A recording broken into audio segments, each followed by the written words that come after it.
بسم اللہ الرحمن الرحیم۔ سلطان صلاح الدین ایوبی کے دور کے واقعہ نگاروں کی تحریروں میں ایک شخص سیف اللہ کا ذکر ان الفاظ میں آتا ہے کہ اگر کسی انسان نے سلطان ایوبی کی عبادت کی ہے تو وہ سیف اللہ تھا۔ سلطان ایوبی کے گہرے دوست اور دست راست بہاؤالدین شداد کی اس ڈائری میں، جو آج بھی عربی زبان میں محفوظ ہے، سیف اللہ کا ذکر ذرا تفصیل سے ملتا ہے۔ یہ شخص جس کا نام کسی باقاعدہ تاریخ میں نہیں ملتا، سلطان صلاح الدین ایوبی کی وفات کے بعد 17 سال زندہ رہا۔ واقعہ نگار لکھتے ہیں کہ اس نے عمر کے یہ آخری 17 سال سلطان ایوبی کی قبر کی مجاوری میں گزار دیے تھے۔ اس نے وصیت کی تھی کہ وہ مر جائے تو اسے سلطان کے ساتھ دفن کیا جائے، مگر سیف اللہ کی کوئی حیثیت نہیں تھی۔ وہ ایک گمنام انسان تھا جسے عام قبرستان میں دفن کیا گیا، اور وہ وقت جلد ہی آ گیا کہ اس قبرستان پر انسانوں نے بستی آباد کر لی اور قبرستان کا نام و نشان مٹا ڈالا۔ تاریخی لحاظ سے سیف اللہ کی اہمیت یہ تھی کہ وہ سمندر پار سے صلاح الدین ایوبی کو قتل کرنے آیا تھا۔ اس وقت اس کا نام میگنانا ماریوس تھا۔ اس نے اسلام کا صرف نام سنا تھا، اسے کچھ علم نہیں تھا کہ اسلام کیسا مذہب ہے۔ صلیبیوں کے پروپیگنڈے کے مطابق اسے یقین تھا کہ اسلام ایک قابل نفرت مذہب اور مسلمان ایک قابل نفرت فرقہ ہے جو عورتوں کا شیدائی اور انسانی گوشت کھانے کا عادی ہے۔ لہٰذا میگنانا ماریوس جب کبھی مسلمان کا لفظ سنتا تھا تو وہ نفرت سے تھوک دیا کرتا تھا۔ وہ بے مثال جرت کا مظاہرہ کرتے ہوئے جب سلطان صلاح الدین ایوبی تک پہنچا تو میگنانا ماریوس قتل ہو گیا اور اس کے مردہ وجود سے سیف اللہ نے جنم لیا۔ تاریخ میں ایسے حکمرانوں کی کمی نہیں جنہیں قتل کیا گیا یا جن پر قاتلانہ حملے ہوئے، لیکن سلطان صلاح الدین ایوبی تاریخ کی ان معدود چند شخصیتوں میں سے ہے جسے قتل کرنے کی کوششیں دشمنوں نے بھی کی اور اپنوں نے بھی، بلکہ اپنوں نے اسے قتل کرنے کی غیروں سے زیادہ سازشیں کی۔ یہ امر افسوسناک ہے کہ سلطان ایوبی کی داستان ایمان افروز کے ساتھ ساتھ ایمان فروشوں کی کہانی بھی چلتی ہے۔ اسی لیے صلاح الدین ایوبی نے بارہا کہا تھا کہ تاریخ اسلام وہ وقت جلد دیکھے گی جب مسلمان رہیں گے تو مسلمان ہی، لیکن اپنا ایمان بیچ ڈالیں گے اور صلیبی ان پر حکومت کریں گے۔ آج ہم وہ وقت دیکھ رہے ہیں۔ سیف اللہ کی کہانی اس وقت سے شروع ہوتی ہے جب سلطان ایوبی نے صلیبیوں کا متحدہ بیڑا بحر روم میں نظر آب و آتش کیا تھا۔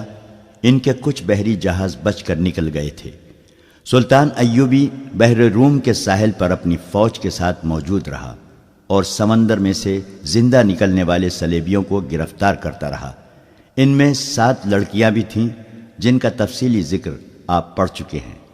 مصر میں سلطان کی سوڈانی سپاہ نے بغاوت کر دی جسے سلطان نے دبا لیا۔ اسے سلطان زنگی کی بھیجی ہوئی کمک بھی مل گئی۔ وہ اب صلیبیوں کے عزائم کو ختم کرنے کے منصوبے بنانے لگا۔ بحر روم کے پار روم شہر کے مضافات میں صلیبی سربراہوں کی کانفرنس ہو رہی تھی۔ ان میں شاہ اگسٹس تھا، شاہ ریمانڈ اور شہنشاہ لوئی ہفتم کا بھائی رابرٹ بھی تھا۔ اس کانفرنس میں سب سے زیادہ قہر و غضب میں آیا ہوا ایک شخص تھا جس کا نام ایملرک تھا۔ وہ صلیبیوں کے اس متحدہ بیڑے کا کمانڈر تھا جو مصر پر فوج کشی کے لیے گیا تھا، مگر صلاح الدین ایوبی ان پر ناگہانی آفت کی طرح ٹوٹ پڑا اور اس بیڑے کے ایک بھی سپاہی کو مصر کے ساحل پر قدم نہ رکھنے دیا۔ مصر کے ساحل پر جو صلیبی پہنچے وہ سلطان ایوبی کے ہاتھ میں جنگی قیدی تھے۔ صلیبیوں کی کانفرنس میں ایملرک کے ہونٹ کانپ رہے تھے۔ اس کا بیڑا غرق ہوئے 15 دن گزر گئے تھے۔ وہ 15ویں دن اٹلی کے ساحل پر پہنچا تھا۔ سلطان ایوبی کے آتشی تیر اندازوں نے اس کے جہاز کے بادبان اور مستول جلا ڈالے تھے۔ یہ تو اس کی خوش قسمتی تھی کہ اس کے ملاحوں اور سپاہیوں نے آگ پر قابو پا لیا تھا اور وہ جہاز کو بچا لے گئے تھے، مگر بادبانوں کے بغیر جہاز سمندر پر ڈولتا رہا۔ پھر طوفان آ گیا۔ اس کے بچنے کی کوئی صورت نہیں رہی تھی۔ بہت سے بچے کچے جہاز اور کشتیاں اس طوفان میں غرق ہو گئی تھیں۔ یہ ایک معجزہ تھا کہ ایملرک کا جہاز ڈولتا بھٹکتا ڈوب ڈوب کر ابھرتا اٹلی کے ساحل سے جا لگا تھا۔ اس میں اس کے ملاحوں کا بھی کمال شامل تھا۔ انہوں نے چپوؤں کے زور پر جہاز کو قابو میں رکھا تھا۔ ساحل پر پہنچتے ہی اس نے ان تمام ملاحوں اور سپاہوں کو بے دریغ انعام دیا۔ صلیبی سربراہ وہیں اس کے منتظر تھے۔ وہ اس پر غور کرنا چاہتے تھے کہ انہیں دھوکہ کس نے دیا ہے۔ ظاہر ہے کہ شک سوڈانی سالار ناجی پر ہی ہو سکتا تھا۔ اسی کے خط کے مطابق انہوں نے حملے کے لیے بیڑا روانہ کیا تھا، مگر ان کے ساتھ ناجی کا تحریری رابطہ پہلے بھی موجود تھا۔ انہوں نے ناجی کے اس خط کی تحریر پہلے کے 2 خطوں سے ملائی تو انہیں شک ہوا کہ یہ کوئی گڑبڑ ہے۔ انہوں نے قاہرہ میں جاسوس بھیج رکھے تھے، مگر ان کے طرف سے بھی کوئی اطلاع نہیں ملی تھی۔ انہیں یہ بتانے والا کوئی نہ تھا کہ سلطان صلاح الدین ایوبی نے ناجی اور اس کے سازشی سالاروں کو خفیہ طریقے سے مروا دیا اور رات کی تاریکی میں گمنام قبروں میں دفن کر دیا تھا، اور صلیبی سربراہوں اور بادشاہوں کے وہم و گمان میں بھی یہ بات نہیں آ سکتی تھی کہ جس خط پر انہوں نے بیڑا روانہ کیا تھا وہ خط ناجی کا ہی تھا، مگر حملے کی تاریخ سلطان ایوبی نے تبدیل کر کے لکھی تھی۔ جاسوسوں کو ایسی معلومات کہیں سے بھی نہیں مل سکتی تھیں۔ یہ کانفرنس کسی نتیجے پر نہ پہنچ سکی۔ ایملرک کے منہ سے بات تک نہیں نکلی تھی۔ وہ شکست خوردہ تھا، غصے میں بھی تھا اور تھکا ہوا بھی تھا۔ کانفرنس اگلے روز کے لیے ملتوی کر دی گئی۔ رات کے وقت یہ تمام سربراہ شکست کا غم شراب میں ڈوبو رہے تھے۔ ایک آدمی اس محفل میں آیا، اسے صرف ریمانڈ جانتا تھا۔ وہ ریمانڈ کا قابل اعتماد جاسوس تھا۔ وہ حملے کی شام مصر کے ساحل پر اترا تھا۔ اس سے تھوڑی ہی دیر بعد صلیبیوں کا بیڑا آیا اور اس کی آنکھوں کے سامنے یہ بیڑا سلطان ایوبی کی قلیل فوج کے ہاتھوں تباہ ہوا تھا۔ یہ جاسوس مصر کے ساحل پر رہا اور اس نے بہت سی معلومات مہیا کر لی تھیں۔ ریمانڈ نے اس کا تعارف کرایا تو سب اس کے گرد جمع ہو گئے۔ اس جاسوس کو معلوم تھا کہ صلیبی سربراہوں نے سلطان ایوبی کو قتل کرانے کے لیے رابن نام کا ایک ماہر جاسوس سمندر پار بھیجا تھا، اور اس کی مدد کے لیے 5 آدمی اور 7 جوان اور خوبصورت لڑکیاں بھیجی گئی تھیں۔ اس جاسوس نے بتایا کہ رابن زخمیوں کے ساتھ زخمی ہونے کا بہانہ کر کے صلاح الدین ایوبی کے کیمپ میں پہنچ گیا تھا۔ اس کے 5 آدمی تاجروں کے بھیس میں تھے۔ ان میں کرسٹوفر نام کے ایک آدمی نے ایوبی پر تیر چلایا، مگر تیر قطع گیا۔ 5 آدمی پکڑے گئے اور 7 لڑکیاں بھی پکڑی گئیں۔ انہوں نے کہانی تو اچھی گھڑ لی تھی۔ سلطان ایوبی نے لڑکیوں کو پناہ میں لے لیا اور 5 آدمیوں کو چھوڑ دیا تھا، مگر ایوبی کا ایک ماہر سراغ رساں جس کا نام علی بن سفیان ہے اچانک آ گیا۔ اس نے سب کو گرفتار کر لیا اور 5 میں سے ایک آدمی کو سب کے سامنے قتل کرا کے دوسروں سے اقبال جرم کروا لیا۔ جاسوس نے کہا، میں نے اپنے متعلق بتایا تھا کہ میں ڈاکٹر ہوں، اس لیے سلطان نے مجھے زخمیوں کی مرہم پٹی کی ڈیوٹی دے دی۔ وہیں مجھے یہ اطلاع ملی کہ سوڈانیوں نے بغاوت کی تھی جو دبا لی گئی ہے، اور سوڈانی افسروں اور لیڈروں کو ایوبی نے گرفتار کر لیا ہے۔ رابن، 4 آدمی اور 6 لڑکیاں ایوبی کی قید میں ہیں، لیکن ابھی تک ساحل پر ہیں۔ 7ویں لڑکی جو سب سے زیادہ ہوشیار ہے لاپتہ ہے۔ اس کا نام موبینا ارتلاس ہے اور موبی کہلاتی ہے۔ ایوبی بھی کیمپ میں نہیں ہے اور اس کا سراغ رساں علی بن سفیان بھی وہاں نہیں ہے۔ میں بڑی مشکل سے نکل کر آیا ہوں۔ بڑی زیادہ اجرت پر تیز رفتار کشتی مل گئی تھی۔ میں یہ خبر دینے آیا ہوں کہ رابن، اس کے آدمی اور لڑکیاں موت کے خطرے میں ہیں۔ مردوں کی ہمیں فکر نہیں کرنا چاہیے، لڑکیوں کو بچانا لازمی ہے۔ آپ جانتے ہیں کہ سب جوان ہیں اور چنی ہوئی خوبصورت ہیں۔ مسلمان ان کا جو حال کر رہے ہوں گے اس کا تصور آپ کر سکتے ہیں۔ ہمیں یہ قربانی دینی پڑے گی، شاہ اگسٹس نے کہا۔ اگر مجھے یقین دلایا جائے کہ لڑکیوں کو جان سے مار دیا جائے گا تو میں یہ قربانی دینے کے لیے تیار ہوں۔ ریمانڈ نے کہا، مگر ایسا نہیں ہوگا، مسلمان ان کے ساتھ وحشیوں کا سلوک کر رہے ہوں گے، لڑکیاں ہم پر لعنت بھیج رہی ہوں گی، میں انہیں بچانے کی کوشش کروں گا۔ یہ بھی ہو سکتا ہے، رابرٹ نے کہا، کہ مسلمان ان لڑکیوں کے ساتھ اچھا سلوک کر کے ہمارے خلاف جاسوسی کے لیے استعمال کرنے لگیں۔ بہرحال ہمارا یہ فرض ہے کہ انہیں قید سے آزاد کرائیں، میں اس کے لیے اپنا آدھا خزانہ خرچ کرنے کے لیے تیار ہوں۔ یہ لڑکیاں صرف اس لیے قیمتی نہیں کہ یہ لڑکیاں ہیں، جاسوس نے کہا، وہ دراصل تربیت یافتہ ہیں، اتنے خطرناک کام کے لیے ایسی لڑکیاں ملتی کہاں ہیں؟ آپ کسی جوان لڑکی کو ایسے کام کے لیے تیار نہیں کر سکتے کہ وہ دشمن کے پاس جا کر اپنے آپ کو دشمن کے حوالے کر دے، دشمن کی عیاشی کا ذریعہ بنے اور جاسوسی اور تقریب کاری کرے۔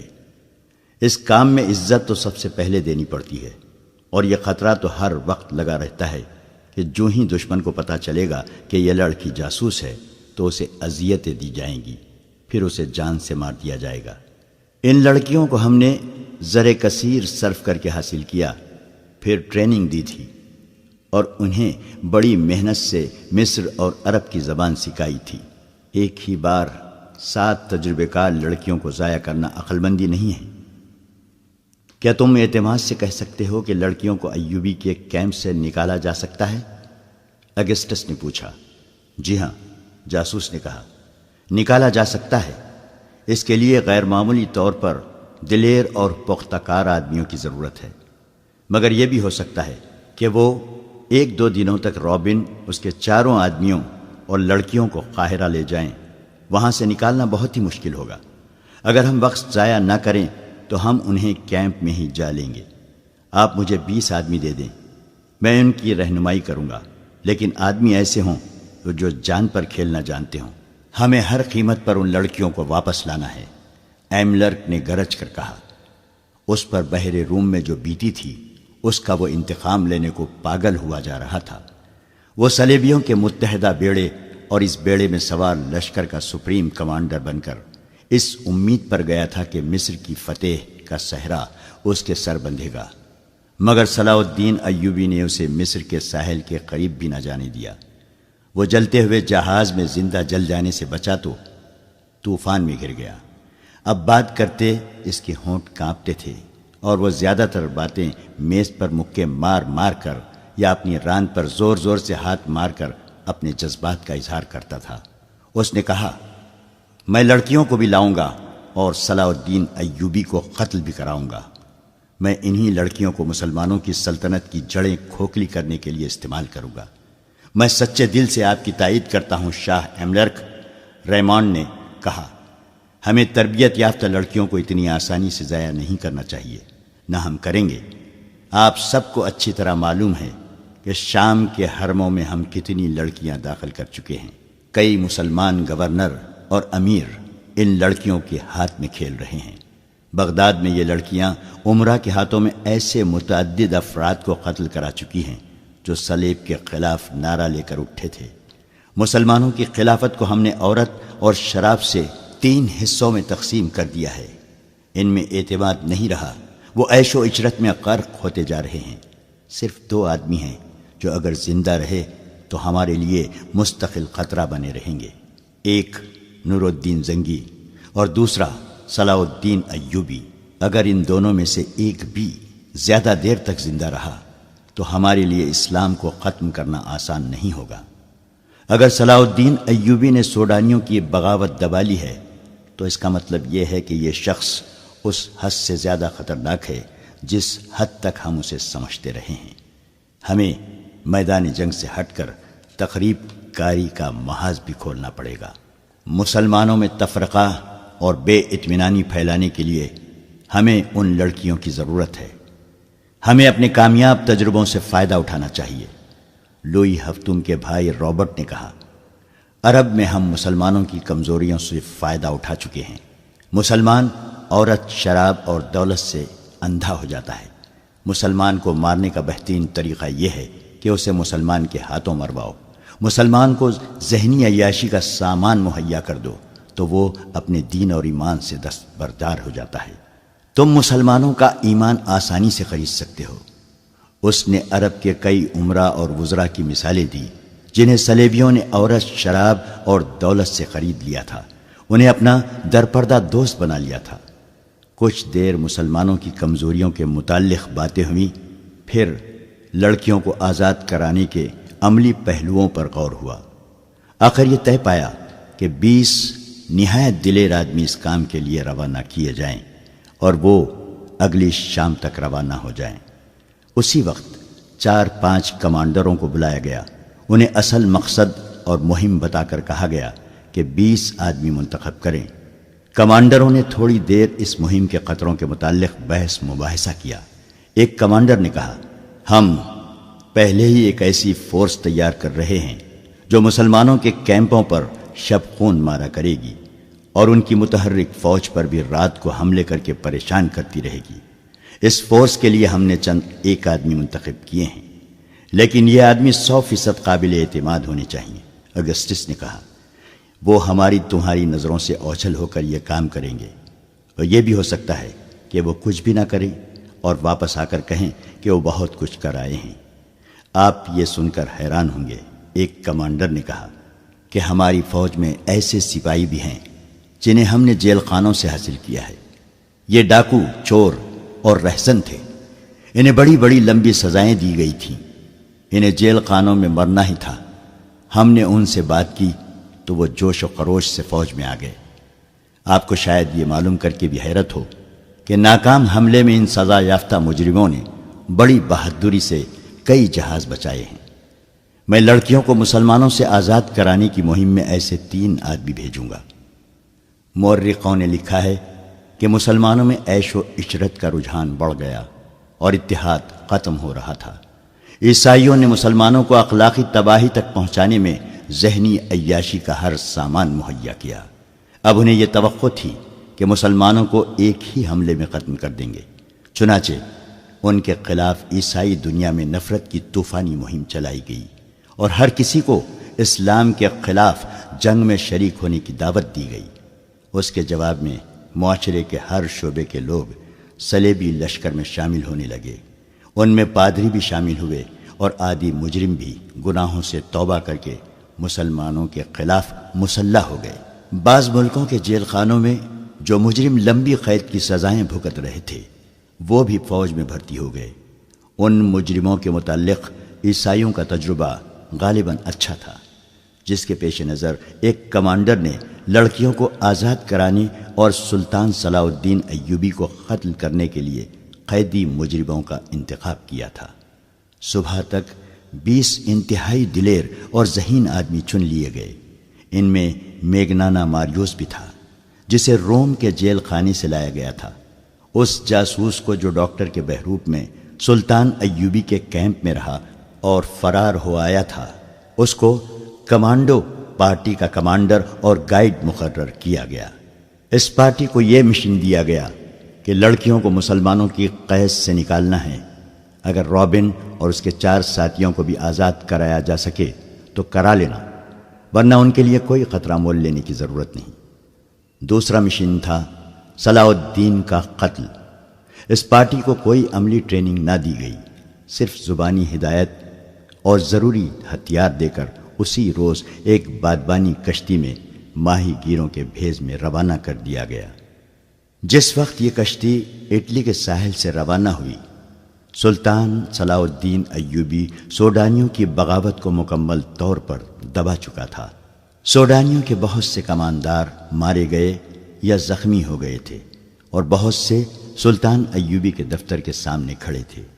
انہوں نے ہتھیار ڈال کر شکست اور سلطان ایوبی کی اطاعت قبول کر لی تھی۔ وہ سلطان کے حکم کے منتظر تھے۔ سلطان اندر بیٹھا اپنے سالاروں وغیرہ کو احکام دے رہا تھا۔ علی بن سفیان بھی موجود تھا۔ اس فتح میں اس کا بہت بڑا دخل تھا۔ صلیبیوں کو شکست دینے میں بھی اس کے نظام جاسوسی نے بہت کام کیا تھا، بلکہ یہ دونوں کامیابیاں جاسوسی کے نظام کی ہی کامیابیاں تھیں۔ سلطان ایوبی کو جیسے اچانک کچھ یاد آ گیا ہو، اس نے علی بن سفیان سے کہا، علی، ہمیں ان جاسوس لڑکیوں اور ان کے ساتھیوں کے متعلق سوچنے کا وقت ہی نہیں ملا۔ وہ ابھی تک ساحل پر قیدی کیمپ میں ہیں۔ ان سب کو فوراً یہاں لانے کا بندوبست کرو اور طے خانے میں ڈال دو۔ میں ابھی پیغام بھجوا دیتا ہوں، علی بن سفیان نے کہا۔ ان سب کو یہاں پہرے میں بلا لیتا ہوں۔ سلطان، آپ شاید 7ویں لڑکی کو بھول گئے ہیں۔ وہ سوڈانیوں کے کماندار بالیان کے پاس تھی۔ اسی لڑکی سے جاسوسوں اور بغاوت کا انکشاف ہوا تھا۔ میں دیکھ رہا ہوں کہ بالیان ان کمانداروں میں نہیں ہیں جو باہر موجود ہیں، اور وہ زخمیوں میں بھی نہیں ہیں، اور وہ مرے ہوئے لوگوں میں بھی نہیں ہیں۔ مجھے شک ہے کہ 7ویں لڑکی، جس کا نام فخر المصری نے موبی بتایا تھا، بالیان کے ساتھ کہیں روپوش ہو گئی ہے۔ اپنا شک رفع کرو علی، سلطان ایوبی نے کہا۔ یہاں مجھے اب تمہاری ضرورت نہیں ہے۔ بالیان لاپتہ ہے تو وہ بحر روم کی طرف نکل گیا ہوگا۔ صلیبیوں کے سوا اسے اور کون پناہ دے سکتا ہے؟ بہرحال ان جاسوسوں کو تہہ خانوں میں ڈالو اور اپنے جاسوس فوراً تیار کر کے سمندر پار بھیج دو۔ زیادہ ضروری تو یہ ہے کہ اپنے جاسوس اپنے ہی ملک میں پھیلا دیے جائیں۔ یہ مشورہ دینے والا سلطان نور الدین زنگی کی بھیجی ہوئی فوج کا سالار تھا۔ اس نے کہا، ہمیں صلیبیوں کی طرف سے اتنا خطرہ نہیں ہے جتنا اپنے مسلمان امراء سے ہے۔ اپنے جاسوس ان کے حرموں میں داخل کر دیے جائیں تو بہت سی سازشیں بے نقاب ہوں گی۔ اس نے تفصیل سے بتایا کہ یہ خود ساختہ حکمران کس طرح صلیبیوں کے ہاتھوں میں کھیل رہے ہیں۔ سلطان زنگی اکثر پریشان رہتے ہیں کہ باہر کے حملوں کو روکیں یا اپنے گھر کو اپنے ہی چراغ سے جلنے سے بچائیں۔ سلطان ایوبی نے یہ رویداد غور سے سنی اور کہا، اگر تم لوگ جن کے پاس ہتھیار ہیں دیانت دار اور اپنے مذہب سے مخلص رہے تو باہر کے حملے اور اندر کی سازشیں قوم کا کچھ نہیں بگاڑ سکتی۔ تم اپنی نظر سرحدوں سے دور آگے لے جاؤ۔ سلطنت اسلامیہ کی کوئی سرحد نہیں۔ تم نے جس روز اپنے آپ کو اور خدا کے اس عظیم مذہب اسلام کو سرحدوں میں پابند کر لیا، اس روز سے یوں سمجھو کہ تم اپنے ہی قید خانے میں قید ہو جاؤ گے۔ پھر تمہاری سرحدیں سکڑنے لگے گی۔ اپنی نظریں بحر روم سے آگے لے جاؤ۔ سمندر تمہارا راستہ نہیں روک سکتے۔ گھر کے چراغوں سے نہ ڈرو، یہ تو ایک پھونک سے گل ہو جائیں گے۔ ان کی جگہ ہم ایمان کے چراغ روشن کریں گے۔ ہمیں امید ہے کہ ہم ایمان فروشی کو روک لیں گے سلطان محترم۔ سالار نے کہا، ہم مایوس نہیں، صرف 2 لعنتوں سے بچو میرے عزیز رفیقو۔ سلطان ایوبی نے کہا، مایوسی اور ذہنی عیاشی۔ انسان پہلے مایوس ہوتا ہے، پھر ذہنی عیاشی کے ذریعے راہ فرار اختیار کرتا ہے۔ اس دوران علی بن سفیان جا چکا تھا۔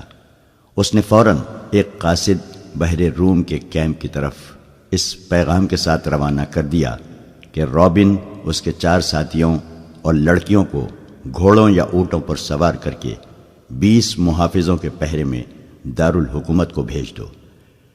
قاصد کو روانہ کر کے اس نے اپنے ساتھ 6-7 سپاہی لیے اور کماندار بالیان کی تلاش میں نکل گیا۔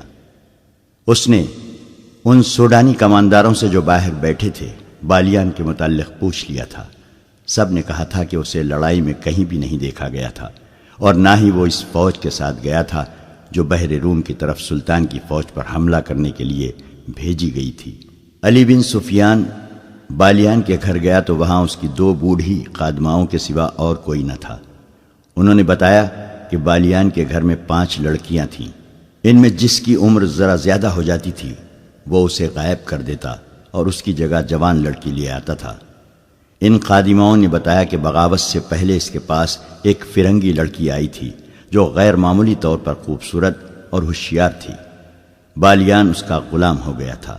بغاوت کے 1 روز بعد جب سوڈانیوں نے ہتھیار ڈال دیے تو بالیان رات کے وقت گھوڑے پر سوار ہوا اور دوسرے گھوڑے پر اس فرنگی لڑکی کو سوار کیا، اور معلوم نہیں دونوں کہاں روانہ ہو گئے۔ ان کے ساتھ 7 گھوڑ سوار تھے۔ حرم کی لڑکیوں کے متعلق بوڑھیوں نے بتایا کہ وہ گھر میں جو ہاتھ لگا اٹھا کر لے چلی گئیں۔ علی بن سفیان وہاں سے واپس ہوا تو ایک گھوڑا سر پر دوڑتا آیا اور علی بن سفیان کے سامنے رک گیا۔ اس پر فخر المصری سوار تھا۔ کود کر گھوڑے سے اترا اور ہانپتی کانپتی آواز میں بولا، میں آپ کے پیچھے آیا ہوں۔ میں بھی اسی بدبخت بالیان اور اس کافر لڑکی کو ڈھونڈ رہا تھا۔ میں ان سے انتقام لوں گا۔ جب تک ان دونوں کو اپنے ہاتھوں قتل نہیں کر لوں گا مجھے چین نہیں آئے گا۔ میں جانتا ہوں وہ کدھر گئے ہیں۔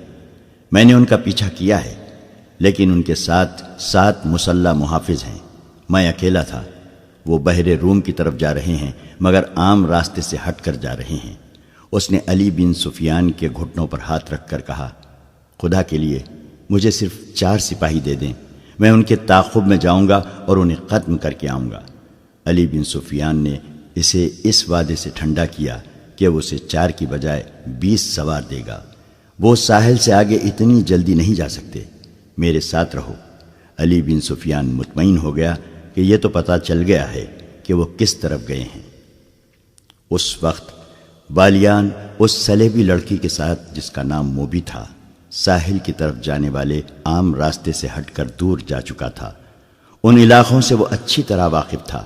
اسے معلوم نہیں تھا کہ سوڈانی فوج اور اس کے کمانداروں کو صلاح الدین ایوبی نے معافی دے دی ہے۔ ایک تو وہ سلطان کے عتاب سے بھاگ رہا تھا، اور دوسرے یہ کہ وہ موبی جیسی حسین لڑکی کو نہیں چھوڑنا چاہتا تھا۔ وہ سمجھتا تھا کہ دنیا کی حسین لڑکیاں صرف مصر اور سوڈان میں ہی ہیں، مگر اٹلی کی اس لڑکی کے حسن اور دلکشی نے اسے اندھا کر دیا تھا۔ اس کی خاطر وہ اپنا رتبہ، اپنا مذہب اور اپنا ملک ہی چھوڑ رہا تھا۔ لیکن اسے یہ معلوم نہیں تھا کہ موبی اس سے جان چھڑانے کی کوشش کر رہی ہے۔ وہ جس مقصد کے لیے آئی تھی وہ ختم ہو چکا تھا، گو مقصد تباہ ہو گیا تھا، تاہم موبی اپنا کام کر چکی تھی۔ اس کے لیے اس نے اپنے جسم اور اپنی عزت کی قربانی دی تھی۔ وہ ابھی تک اپنی عمر سے دگنی عمر کے آدمی کی عیاشی کا ذریعہ بنی ہوئی تھی۔ بالیان اس خوش فہمی میں مبتلا تھا کہ موبی اسے بری طرح چاہتی ہے، مگر موبی اس سے نفرت کرتی تھی۔ وہ چونکہ مجبور تھی، اس لیے اکیلی بھاگ نہیں سکتی تھی۔ وہ اس مقصد کے لیے بالیان کو ساتھ لیے ہوئے تھی کہ اسے اپنی حفاظت کی ضرورت تھی۔ اسے بحر روم پار کرنا تھا یا رابن تک پہنچنا تھا۔ اسے معلوم نہیں تھا کہ رابن اور اس کے ساتھی جو تاجروں کے بھیس میں تھے پکڑے جا چکے ہیں۔ اس مجبوری کے تحت وہ بالیان کے ہاتھ میں کھلونا بنی ہوئی تھی۔ وہ کئی بار اسے کہہ چکی تھی کہ تیز چلو اور پڑاؤ کم کرو ورنہ پکڑے جائیں گے، لیکن بالیان جہاں اچھی سایہ دار جگہ دیکھتا رک جاتا۔ اس نے شراب کا ذخیرہ اپنے ساتھ رکھ لیا تھا۔ ایک رات موبی نے ایک ترکیب سوچی۔ اس نے بالیان کو اتنی زیادہ پلا دی کہ وہ بے سدھ ہو گیا۔ ان کے ساتھ جو 7 محافظ تھے وہ کچھ پرے سو گئے تھے۔ موبی نے دیکھا تھا کہ ان میں سے ایک ایسا ہے جو جوان ہے اور سب پر چھایا رہتا ہے۔ بالیان زیادہ تر اسی کے ساتھ ہر بات کیا کرتا تھا۔ موبی نے اسے جگایا اور تھوڑی دور لے گئی۔ اس سے کہا، تم اچھی طرح جانتے ہو کہ میں کون ہوں، کہاں سے آئی ہوں اور یہاں کیوں آئی تھی۔ میں تم لوگوں کے لیے مدد لائی تھی تاکہ تم صلاح الدین ایوبی جیسے غیر ملکیوں سے آزاد ہو سکو، مگر تمہارا یہ کماندار بالیان اس قدر عیاش آدمی ہے کہ اس نے شراب پی کر بدمست ہو کر میرے جسم کے ساتھ کھیلنا شروع کر دیا۔ بجائے اس کے کہ وہ عقل مندی سے بغاوت کا منصوبہ بناتا اور فتح حاصل کرتا، اس نے مجھے اپنے حرم کی لونڈی بنا لیا اور اندھا دھند فوج کو 2 حصوں میں تقسیم کر کے ایسی لاپرواہی سے حملہ کروایا کہ ایک ہی رات میں تمہاری اتنی بڑی فوج ختم ہو گئی۔ تمہاری شکست کا ذمہ دار یہ شخص ہے۔ اب یہ میرے ساتھ صرف عیاشی کے لیے جا رہا ہے اور مجھے کہتا ہے کہ میں اسے سمندر پار لے جاؤں، اسے اپنی فوج میں رتبہ دلاؤں اور اس کے ساتھ شادی کر لوں، مگر مجھے اس شخص سے نفرت ہے۔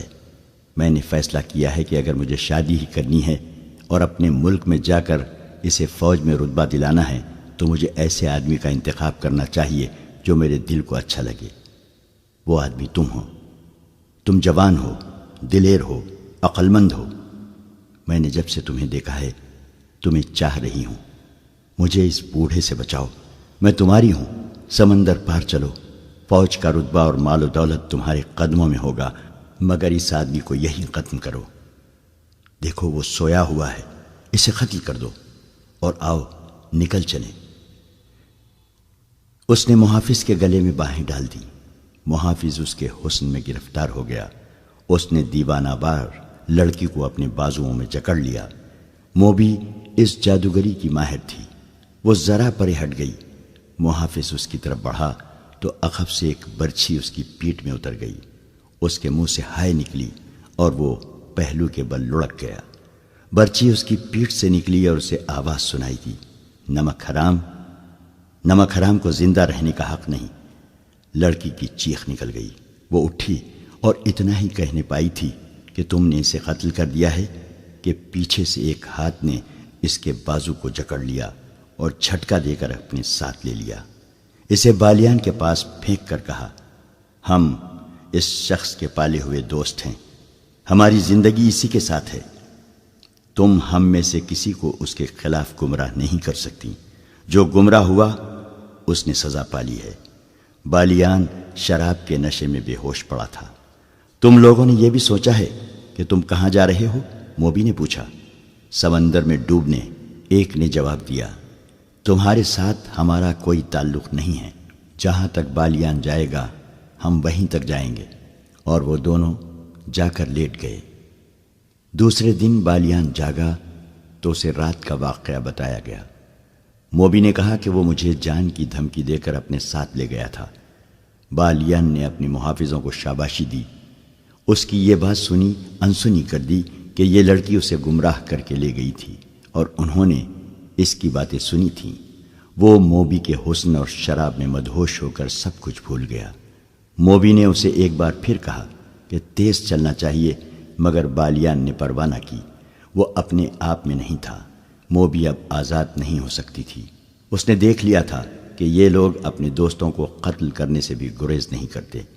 علی بن سفیان نے نہ جانے کیا سوچ کر ان کا تعاقب نہ کیا۔ بغاوت کے بعد کے حالات کو معمول پر لانے کے لیے وہ سلطان ایوبی کے ساتھ بہت مصروف ہو گیا تھا۔ ساحل کے کیمپ سے رابن، ان کے 4 ساتھیوں اور 6 لڑکیوں کو 15 محافظوں کی گارڈ میں قاہرہ کے لیے روانہ کر دیا گیا۔ قاصد ان سے پہلے روانہ ہو چکا تھا۔ قیدی اونٹوں پر سوار تھے اور گارڈ گھوڑوں پر۔ وہ معمول کی رفتار پر جا رہے تھے اور معمول کے مطابق پڑاؤ کر رہے تھے۔ وہ بے خوف و خطر جا رہے تھے۔ وہاں کسی دشمن کے حملے کا ڈر نہیں تھا۔ قیدی نہتے تھے اور ان میں 6 لڑکیاں تھیں۔ کسی کے بھاگنے کا بھی ڈر نہیں تھا، مگر وہ یہ بھول رہے تھے کہ یہ قیدی تربیت یافتہ جاسوس ہیں، بلکہ یہ لڑاکا جاسوس تھے۔ ان میں جو تاجروں کے بھیس میں پکڑے گئے تھے وہ چنے ہوئے تیر انداز اور تیغ زن تھے، اور لڑکیاں محض لڑکیاں نہیں تھیں جنہیں وہ کمزور عورت ذات سمجھ رہے تھے۔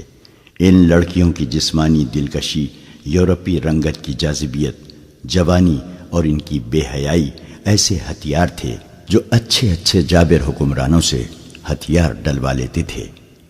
محافظوں کا کمانڈر مصری تھا۔ اس نے دیکھا کہ ان 6 میں سے ایک لڑکی اس کی طرف دیکھتی رہتی ہے، اور وہ جب اسے دیکھتا ہے تو لڑکی کے ہونٹوں پر مسکراہٹ آ جاتی ہے۔ یہ مسکراہٹ اس مصری کو موم کر رہی تھی۔ شام کے وقت انہوں نے پہلا پڑاؤ کیا تو سب کو کھانا یاد آ گیا۔ اس لڑکی نے کھانا نہ کھایا۔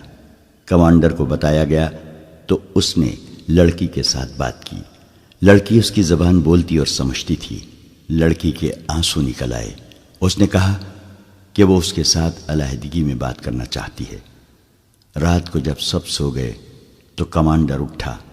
اس نے لڑکی کو جگایا اور الگ لے گیا۔ لڑکی نے اسے بتایا کہ وہ ایک مظلوم لڑکی ہے۔ اسے فوجیوں نے ایک گھر سے اغوا کیا اور اپنے ساتھ رکھا، پھر اسے جہاز میں اپنے ساتھ لائے جہاں وہ ایک افسر کی داشتہ بنی رہی۔ دوسری لڑکیوں کے متعلق اس نے بتایا کہ ان کے ساتھ اس کی ملاقات جہاز میں ہوئی تھی۔ انہیں بھی اغوا کر کے لایا گیا تھا۔ اچانک جہازوں پر آگ برسنے لگی اور جہاز جلنے لگا۔ ان لڑکیوں کو ایک کشتی میں بٹھا کر سمندر میں ڈال دیا گیا۔ کشتی انہیں اس ساحل پر لے آئی جہاں انہیں جاسوس سمجھ کر قید میں ڈال دیا گیا۔ یہ وہی کہانی تھی جو تاجروں کے بھیز میں جاسوسوں نے ان لڑکیوں کے متعلق صلاح الدین ایوبی کو سنائی تھی۔ مصری گارڈ کمانڈر کو معلوم نہیں تھا۔ وہ یہ کہانی پہلی بار سن رہا تھا۔ اسے تو حکم ملا تھا کہ یہ خطرناک جاسوس ہیں۔ انہیں قاہرہ لے جا کر سلطان کے ایک خفیہ محکمے کے حوالے کرنا ہے۔ اس حکم کے پیش نظر وہ ان لڑکیوں کی یا اس لڑکی کی کوئی مدد نہیں کر سکتا تھا۔ اس نے اس لڑکی کو اپنی مجبوری بتا دی۔ اسے معلوم نہیں تھا کہ لڑکی کی ترکش میں ابھی بہت سے تیر باقی ہیں۔ لڑکی نے کہا، میں تم سے کوئی مدد نہیں مانگتی، تم اگر میری مدد کرو گے تو میں تمہیں روک دوں گی، کیونکہ تم مجھے بہت اچھے لگتے ہو۔ میں اپنی خاطر تمہیں کسی مصیبت میں نہیں ڈالنا چاہتی، میرا کوئی غم خوار نہیں۔ میں ان لڑکیوں کو بالکل نہیں جانتی اور ان آدمیوں کو بھی نہیں جانتی۔ تم مجھے رحم دل لگتے ہو اور میرے دل کو بھی اچھے لگتے ہو، اس لیے تمہیں یہ باتیں بتا رہی ہوں۔ اتنی خوبصورت لڑکی کے منہ سے اس قسم کی باتیں سن کر کون سا مرد اپنے آپ میں رہ سکتا ہے؟ یہ لڑکی مجبور بھی تھی، رات کی تنہائی بھی تھی۔ مصری کی مردانگی پگھلنے لگی۔ اس نے لڑکی کے ساتھ دوستانہ باتیں شروع کر دی۔ لڑکی نے ایک اور تیر چلایا اور صلاح الدین ایوبی کے کردار پر زہر اگلنے لگی۔ اس نے کہا، میں نے تمہارے گورنر صلاح الدین ایوبی کو اپنی مظلومیت کی یہ کہانی سنائی تھی۔ مجھے امید تھی کہ وہ میرے حال پر رحم کرے گا، مگر اس نے مجھے اپنے خیمے میں رکھ لیا اور شراب پی کر میرے ساتھ بدکاری کرتا رہا۔ اس وحشی نے میرا جسم توڑ دیا ہے۔ شراب پی کر وہ اتنا وحشی بن جاتا ہے کہ اس میں انسانیت رہتی ہی نہیں۔ مصری کا خون کھولنے لگا۔ اس نے بدک کر کہا، ہمیں کہا گیا تھا کہ صلاح الدین ایوبی مومن ہے، فرشتہ ہے، شراب اور عورت سے نفرت کرتا ہے۔ مجھے اب اس کے پاس لے جایا جا رہا ہے۔ لڑکی نے کہا، اگر تمہیں یقین نہ آئے تو رات کو دیکھ لینا کہ میں کہاں ہوں گی۔ وہ مجھے قید خانے میں نہیں، اپنے حرم میں رکھے گا۔ مجھے اس آدمی سے ڈر آتا ہے۔ اس قسم کی بہت سی باتوں سے لڑکی نے اس مصری کے دل میں صلاح الدین ایوبی کے خلاف نفرت پیدا کر دی اور وہ پوری طرح مصری پر چھا گئی۔ اس کے دل اور دماغ پر قبضہ کر لیا۔ مصری کو معلوم نہیں تھا کہ یہی ان لڑکیوں کا ہتھیار ہے۔ لڑکی نے آخر میں اس سے کہا، اگر تم مجھے اس ذلیل زندگی سے نجات دلا دو تو میں ہمیشہ کے لیے تمہاری ہو جاؤں گی اور میرا باپ تمہیں سونے کے اشرفیوں سے مالا مال کر دے گا۔ اس نے اس کا طریقہ یہ بتایا، میرے ساتھ سمندر پار بھاگ چلو، کشتیوں کی کمی نہیں ہے، میرا باپ بہت امیر آدمی ہے، میں تمہارے ساتھ شادی کر لوں گی اور میرا باپ تمہیں نہایت اچھا مکان اور بہت سی دولت دے گا، تم تجارت کر سکتے ہو۔ مصری کو یہ یاد رہ گیا تھا کہ وہ مسلمان ہے۔ اس نے کہا کہ وہ اپنا مذہب ترک نہیں کر سکتا۔ لڑکی نے ذرا سوچ کر کہا، میں تمہارے لیے اپنا مذہب چھوڑ دوں گی۔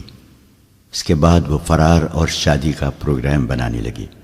لڑکی نے اسے کہا، میں تم پر زور نہیں دیتی، اچھی طرح سوچ لو، میں صرف جاننا چاہتی ہوں کہ میرے دل میں تمہاری جو محبت پیدا ہو گئی ہے اتنی تمہارے دل میں پیدا ہوئی ہے یا نہیں۔ اگر تم مجھے قبول کرنے پر آمادہ ہو سکتے ہو تو سوچ لو اور کوشش کرو کہ قاہرہ تک ہمارا سفر لمبا ہو جائے۔ ہم ایک بار وہاں پہنچ گئے تو پھر تم میری بو بھی نہیں سونگھ سکو گے۔ لڑکی کا مقصد صرف اتنا سا تھا کہ سفر لمبا ہو جائے اور 3 دنوں کی بجائے 6 دن راستے میں ہی گزر جائیں۔ اس کی وجہ یہ تھی کہ رابن اور اس کے ساتھی فرار کی ترکیبیں سوچ رہے تھے۔ وہ اس کوشش میں تھے کہ رات کو سوئے ہوئے محافظوں کے ہتھیار اٹھا کر انہیں قتل کیا جائے، جو ناممکن سا کام تھا، یا ان کے گھوڑے چرا کر بھاگا جائے۔ ابھی تو پہلا ہی پڑاؤ تھا۔ ان کی ضرورت یہ تھی کہ سفر لمبا ہو جائے تاکہ وہ اطمینان سے سوچ سکیں اور عمل کر سکیں۔ اس مقصد کے لیے انہوں نے اس لڑکی کو استعمال کیا۔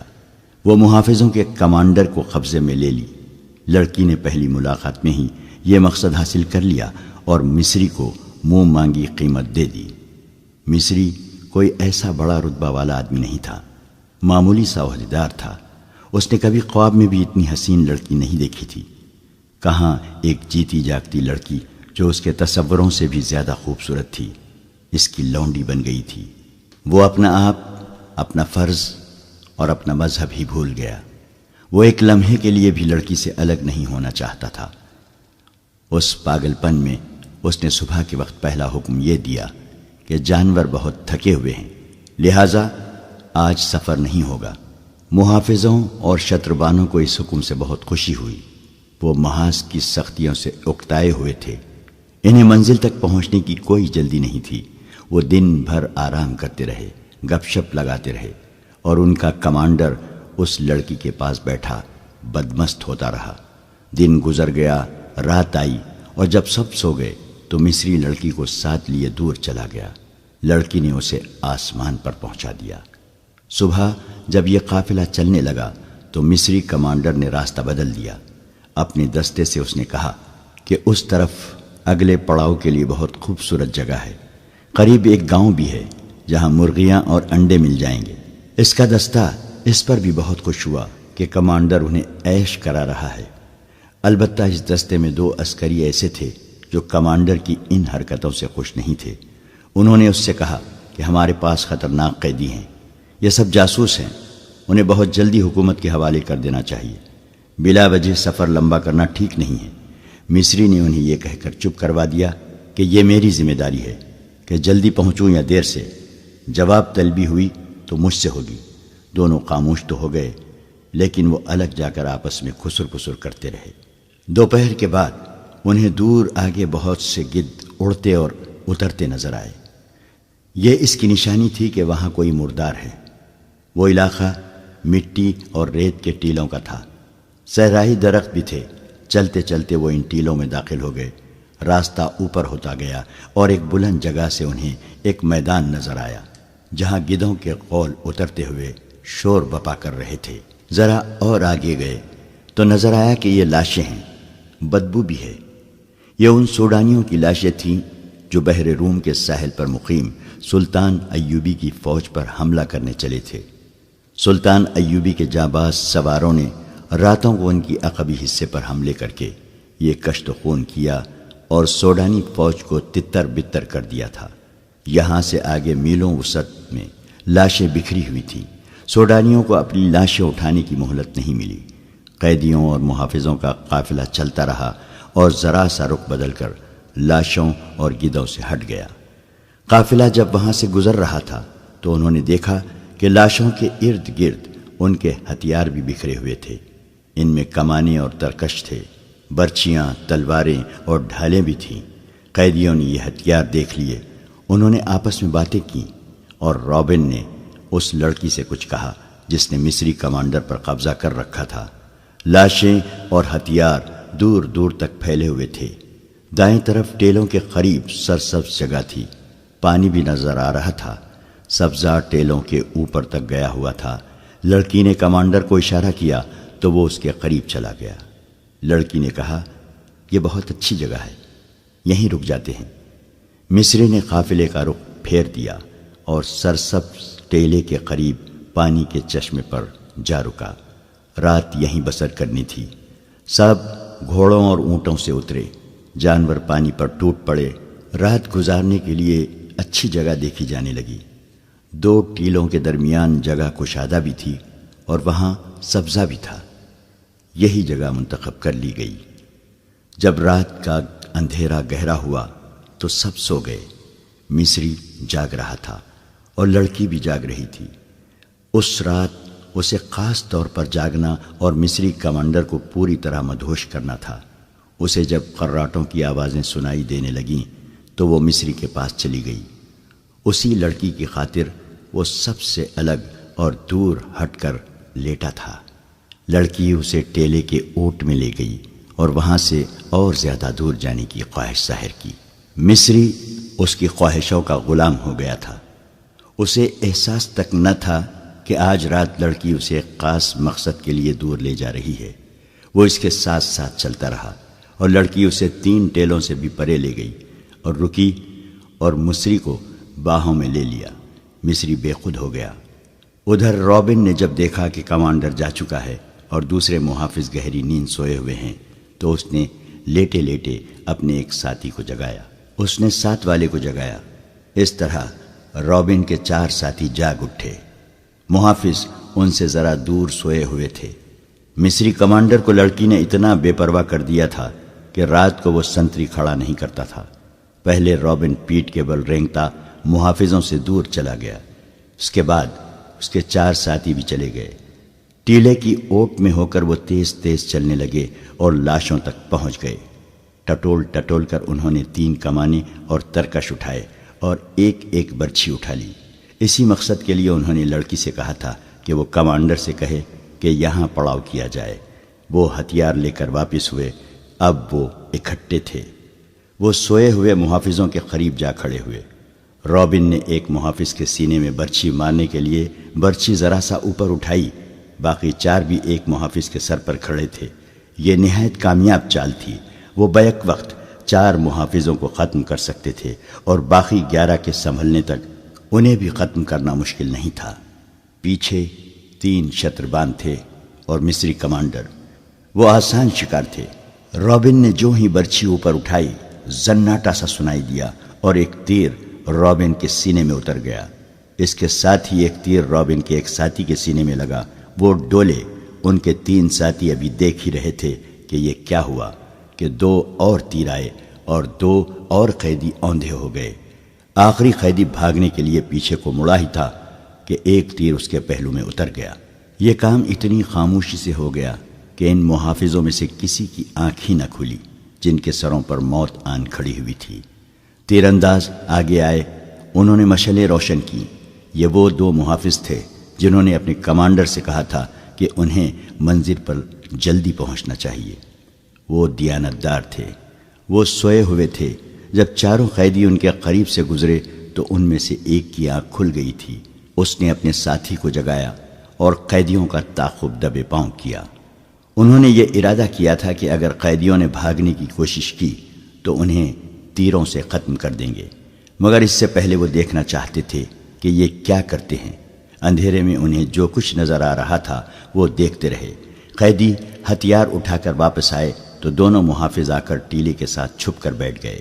جو ہی قیدیوں نے محافظ کو برچھیاں مارنے کے لیے برچھیاں اٹھائیں، انہوں نے تیر چلا دیے، پھر 4 کو ختم کر دیا۔ انہوں نے اپنے کمانڈر کو آواز دی تو اسے لاپتہ پایا۔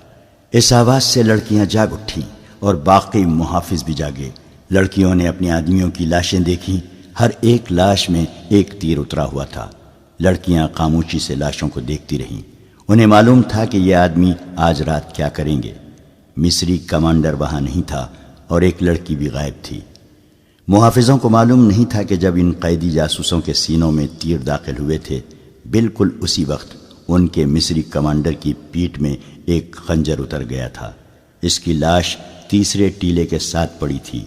اس رات صحرا کی ریت خون کی پیاسی معلوم ہوتی تھی۔ مصری کمانڈر اپنے محافظ دستے اور قیدیوں سے بے خبر اس لڑکی کے ساتھ چلا گیا اور لڑکی اسے خاصا دور لے گئی تھی۔ اسے معلوم تھا کہ اس کے ساتھی ایک خونی ڈرامہ کھیلیں گے۔ لڑکی مصری کو ایک ٹیلے کے ساتھ لے کے بیٹھ گئی۔ اسی ٹیلے سے ذرا پرے بالیان اور اس کے 6 محافظوں نے پڑاؤ ڈال رکھا تھا۔ ان کے گھوڑے کچھ دور بندھے ہوئے تھے۔ بالیان موبی کو ساتھ لیے ٹیلے کی طرف آ گیا۔ اس کے ہاتھ میں شراب کی بوتل تھی۔ موبی نے نیچے بچھانے کے لیے دری اٹھا رکھی تھی۔ بالیان محافظوں سے دور جا کر عیش و عشرت کرنا چاہتا تھا۔ اس نے دری بچھا دی اور موبی کو اپنے ساتھ بٹھا لیا۔ وہ بیٹھے ہی تھے کہ رات کے سکوت میں انہیں قریب سے کسی کی باتوں کی آوازیں سنائی دیں۔ وہ چونکے اور دم ساد کر سننے لگے۔ آواز کسی لڑکی کی تھی۔ بالیان اور موبی دبے پاؤں اس طرف آئے اور ٹیلے کی اوٹ سے دیکھا۔ انہیں 2 سائے بیٹھے ہوئے نظر آئے۔ صاف پتہ چلتا تھا کہ ایک عورت ہے اور ایک مرد۔ موبی اور زیادہ قریب آ گئی اور غور سے باتیں سننے لگی۔ مصری کمانڈر کے ساتھ اس لڑکی نے ایسی واضح باتیں کی کہ موبی کو یقین ہو گیا کہ یہ اس کی ساتھی لڑکی ہے، اور یہ بھی واضح ہو گیا کہ اسے قاہرہ لے جایا جا رہا ہے۔ مصری نے جو حرکتیں اور باتیں کیں وہ تو بالکل ہی صاف تھیں، کسی شک کی گنجائش نہیں تھی۔ موبی جان گئی کہ یہ مصری اس لڑکی کو اس کی مجبوری کے عالم میں عیاشی کا ذریعہ بنا رہا ہے۔ موبی نے یہ بالکل نہ سوچا کہ ارد گرد کوئی اور بھی ہوگا اور اس نے جو ارادہ کیا ہے اس کا نتیجہ کیا ہوگا۔ اس نے پیچھے ہٹ کر بالیان کے کان میں کہا، یہ مصری ہے اور یہ میرے ساتھ کی ایک لڑکی کے ساتھ عیش کر رہا ہے۔ اس لڑکی کو بچا لو۔ یہ مصری تمہارا دشمن ہے اور لڑکی تمہاری دوست۔ اس نے بالیان کو اور زیادہ بھڑکانے کے لیے کہا، یہ بڑی خوبصورت لڑکی ہے، اسے بچا لو اور اپنی سفری حرم میں اضافہ کر لو۔ بالیان شراب پیے ہوئے تھا۔ اس نے کمربند سے خنجر نکالا اور بہت تیزی سے آگے بڑھ کر خنجر مصری کمانڈر کی پیٹھ میں گھونپ دیا۔ خنجر نکال کر اسی تیزی سے ایک اور وار کیا۔ لڑکی مصری سے آزاد ہو کر اٹھ کھڑی ہوئی۔ موبی دوڑی اور اسے آواز دی۔ وہ دوڑ کر موبی سے لپٹ گئی۔ موبی نے اس سے پوچھا کہ دوسری کہاں ہیں؟ اس نے رابن اور دوسرے ساتھیوں کے متعلق بھی بتایا اور یہ بھی کہا کہ وہ 15 محافظوں کے پہرے میں ہیں۔ بالیان دوڑتا گیا اور اپنے 6 ساتھیوں کو بلا لایا۔ ان کے پاس کمانیں اور دوسرے ہتھیار تھے۔ اتنے میں قیدیوں کے محافظوں میں سے ایک اپنے مصری کمانڈر کو آوازیں دیتا ادھر آیا۔ بالیان کے ایک ساتھی نے تیر چلایا اور اس محافظ کو ختم کر دیا۔ وہ لڑکیوں نے اپنی جگہ لے جانے کے لیے آگے آگے چل پڑی۔ بالیان کو آخری ٹیلے کے پیچھے روشنی نظر آئی۔ اس نے ٹیلے کی اوٹ میں جا کر دیکھا، وہاں بڑی بڑی 2 مشعلیں جل رہی تھیں۔ ان کے ڈنڈے زمین پر گڑے ہوئے تھے۔ ان کے اوپر والے سروں پر تیل میں بھیگے ہوئے کپڑے لپٹے ہوئے تھے جو جل رہے تھے۔ بالیان اپنے ساتھیوں کے ساتھ اندھیرے میں تھا۔ اسے روشنی میں 5 لڑکیاں الگ کھڑی نظر آ رہی تھیں اور محافظ بھی دکھائی دے رہے تھے۔ ان کے درمیان 5 لاشیں پڑی تھیں جن میں تیر اترے ہوئے تھے۔ موبی اور دوسری لڑکی کی سسکیاں نکلنے لگیں۔ موبی کے اکسانے پر بالیان نے اپنے ساتھیوں سے کہا کہ یہ تمہارا شکار ہے، تیروں سے ختم کر دو۔ ان کی تعداد اب 14 تھی۔ یہ ان کی بدقسمتی تھی کہ وہ روشنی میں تھے۔ بالیان کے ساتھیوں نے کمانوں میں تیر ڈالے اور تمام تیر ایک ہی بار کمانوں سے نکلے۔ دوسرے ہی لمحے کمانوں میں 6 اور تیر آ چکے تھے۔ ایک ہی بار قیدیوں کے 6 محافظ ختم ہو گئے۔ باقی ابھی سمجھ ہی نہ سکے تھے کہ یہ تیر کہاں سے آئے۔ 6 اور تیروں نے 6 اور محافظوں کو گرا دیا۔ باقی دور رہ گئے تھے۔ ان میں سے ایک اندھیرے میں غائب ہو گیا، دوسرا ذرا سست نکلا اور وہ بھی سوڈانیوں کے بیک وقت 3 تیروں کا شکار ہو گیا۔ 3 شتربان رہ گئے تھے جو سامنے نہیں تھے۔ وہ اندھیرے میں کہیں ادھر ادھر ہو گئے۔ مشعلوں کی روشنی میں اب لاشیں ہی لاشیں نظر آ رہی تھیں۔ ہر لاش ایک ایک تیر لیے ہوئے تھی اور ایک میں 3 تیر پیوست تھے۔ موبی دوڑ کر لڑکیوں سے ملی۔ اتنے میں انہیں ایک گھوڑے کے سر پر دوڑنے کی آواز سنائی دی جو دور نکل گئی۔ بالیان نے کہا، یہاں رکنا ٹھیک نہیں، ان میں ایک بچ کر نکل گیا ہے، وہ قاہرہ کی سمت گیا ہے، فوراً یہاں سے نکلو۔ انہوں نے محافظوں کے گھوڑے کھولے اور اپنی جگہ گئے۔ وہاں جا کر دیکھا ایک گھوڑا غائب تھا۔ اسے بچ کر نکل جانے والا محافظ لے گیا تھا۔ وہ اپنے گھوڑوں تک نہیں جا سکا تھا، چھپ کر ادھر چلا گیا جہاں اسے 8 گھوڑے بندھے نظر آئے۔ زینیں پاس ہی پڑی تھیں۔ اس نے ایک گھوڑے پر زین کسی اور بھاگ نکلا۔ بالیان نے 14 گھوڑوں پر زینیں کسوائیں، سامان 2 گھوڑوں پر لادا، باقی گھوڑے ساتھ لیے اور روانہ ہو گئے۔ لڑکیوں نے موبی کو سنایا کہ ان پر کیا بیتی ہے اور انہیں کہاں لے جایا جا رہا تھا۔ انہوں نے یہ بھی بتایا کہ رابن اور اس کے ساتھی لاشوں کے ہتھیار اٹھانے گئے تھے، مگر معلوم نہیں وہ کس طرح مارے گئے۔ موبی نے کہا، ایوبی کے کیمپ میں میری اور رابن کی ملاقات اچانک ہو گئی تھی۔ اس نے کہا تھا کہ مجھے یوں نظر آ رہا ہے کہ یسوع مسیح کو ہماری کامیابی منظور ہے، ورنہ ہم اس طرح خلاف توقع نہ ملتے۔ آج ہماری ملاقات بالکل خلاف توقع ہو گئی ہے، لیکن میں یہ نہیں کہوں گی کہ یسوع مسیح کو ہماری کامیابی منظور ہے۔ خدائے یسوع مسیح ہم سے ناراض معلوم ہوتا ہے۔ ہم نے جس کام میں ہاتھ ڈالا وہ چوپٹ ہوا۔ بحر روم میں ہماری فوج کو شکست ہوئی اور مصر میں ہماری دوست سوڈانی فوج کو شکست ہوئی۔ ادھر رابن اور کرسٹوفر جیسے دلیر اور قابل آدمی اور ان کے اتنے اچھے ساتھی مارے گئے۔ معلوم نہیں ہمارا انجام کیا ہوگا۔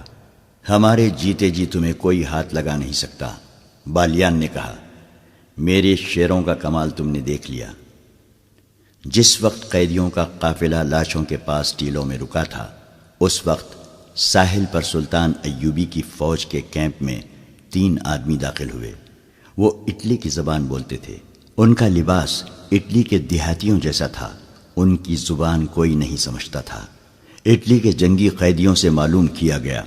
انہوں نے بتایا کہ یہ اٹلی سے آئے ہیں اور اپنی لڑکیوں کو ڈھونڈتے پھر رہے ہیں۔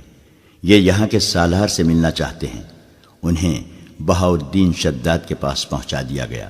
صلاح الدین ایوبی کی غیر حاضری میں شداد کیمپ کمانڈر تھا۔ اٹلی کا ایک جنگی قیدی بلایا گیا۔ وہ مصر کی زبان بھی جانتا تھا۔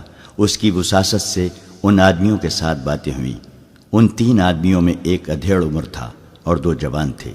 تینوں نے ایک ہی جیسی بات سنائی۔ تینوں کی ایک ایک جوان بہن کو صلیبی فوج ان کے گھروں سے اٹھا لائے تھے۔ انہیں کسی نے بتایا تھا کہ وہ لڑکیاں مسلمانوں کے کیمپ میں پہنچ گئی ہیں۔ یہ اپنی بہنوں کی تلاش میں آئے تھے۔ انہیں بتایا گیا کہ یہاں 7 لڑکیاں آئی تھیں۔ انہوں نے یہی کہانی سنائی تھی، مگر 7ویں جاسوس نکلی۔ ان تینوں نے کہا کہ ہماری بہنوں کا جاسوسی کے ساتھ کوئی تعلق نہیں ہے۔ ہم تو غریب اور مظلوم لوگ ہیں، کسی سے کشتی مانگ کر اتنی دور آئے ہیں۔ ہم غریبوں کی بہنیں جاسوسی کی جرات کیسے کر سکتی ہیں؟ ہمیں ان 7 لڑکیوں کا کچھ پتہ نہیں، معلوم نہیں وہ کون ہوں گی۔ ہم تو اپنی بہنوں کو ڈھونڈ رہے ہیں، ہمارے پاس اور کوئی لڑکی نہیں۔ شداد نے بتایا، یہی 7 لڑکیاں تھیں جن میں سے ایک لاپتہ ہو گئی تھی اور باقی 6 کو پرسوں صبح یہاں سے روانہ کر دیا گیا ہے۔ اگر انہیں دیکھنا چاہتے ہو تو قاہرہ چلے جاؤ۔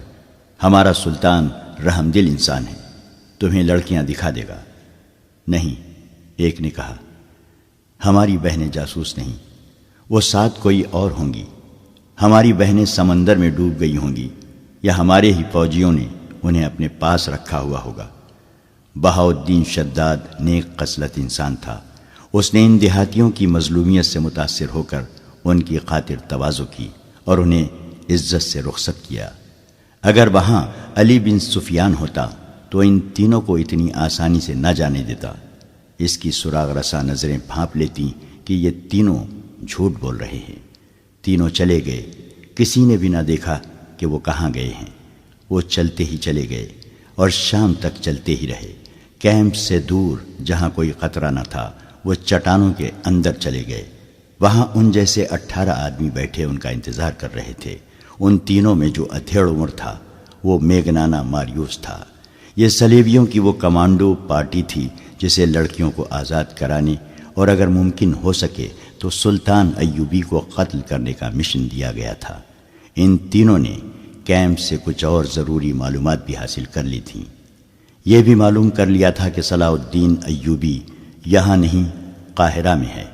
شداد کے ساتھ باتیں کرتے جہاں انہیں یہ معلوم ہو گیا تھا کہ لڑکیاں قاہرہ کو روانہ کر دی گئی ہیں، وہاں انہوں نے یہ بھی معلوم کر لیا تھا کہ ان کے ساتھ 5 مرد قیدی بھی ہیں۔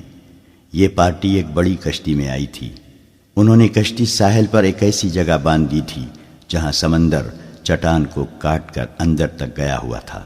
ان لوگوں کو اب قاہرہ کے لیے روانہ ہونا تھا، مگر سواری نہیں تھی۔ یہ 3 آدمی جو کیمپ میں گئے تھے یہ بھی دیکھائے تھے کہ اس فوج کے گھوڑے اور اونٹ کہاں بندھے ہوئے ہیں۔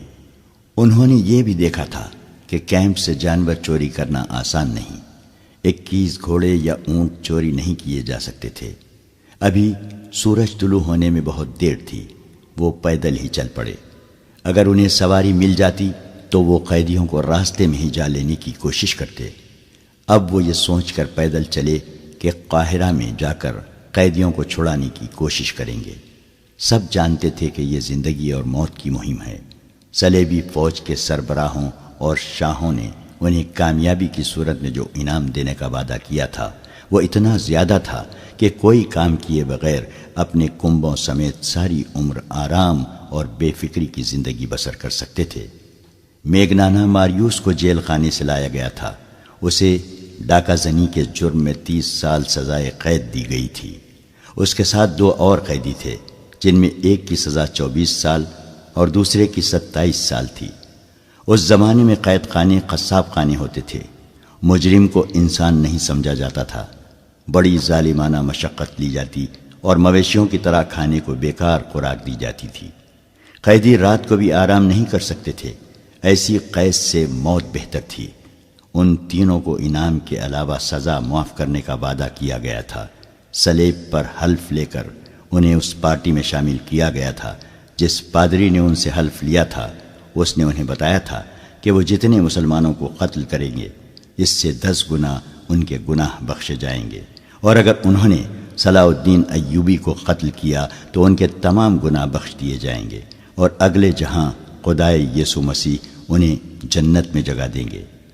یہ معلوم نہیں کہ یہ تینوں قید خانے کے جہنم سے آزاد ہونے کے لیے موت کی اس مہم میں شامل ہوئے تھے، یا اگلے جہان جنت میں داخل ہونے کے لیے، یا انعام کا لالچ انہیں لے آیا تھا، یا وہ نفرت جو ان کے دلوں میں مسلمانوں کے خلاف ڈالی گئی تھی۔